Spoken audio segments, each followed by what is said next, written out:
அல்லாஹ்வுடைய ரசூல் என்ன சொன்னார்கள்?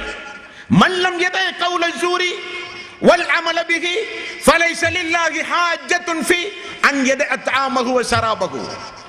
யார் ஒருவர் ரமதானுடைய மாதத்தில் நோன்பு நோற்றிருக்கிற நேரத்தில் பொய்யான பேச்சுக்களை, தீய நடவடிக்கைகளை யார் விடவில்லையோ அவர் உண்ணாமல் இருந்தாலும் பருகாமல் இருந்தாலும் அல்லாஹ்வுக்கு எந்த தேவையும் இல்லை என்றார்கள்.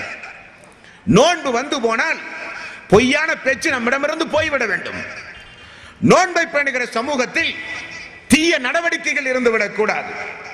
தீய நடவடிக்கைகள் ரமலானுக்கு பிறகு இருந்தாலோ நோன்பினுடைய இரவு காலத்தில் பிரதிபலித்தாலோ ரசூலுல்லாஹி ஸல்லல்லாஹு அலைஹி வஸல்லம் அவர்கள் சொன்னார்கள், மல்லம் யத கௌல ஸூரி வல் அமல பிஹி ஃபலைஸ லில்லாஹி ஹாஜ்ஜத்துன் ஃபீ அன் யதஅ தஆமஹு வ ஷராபஹு.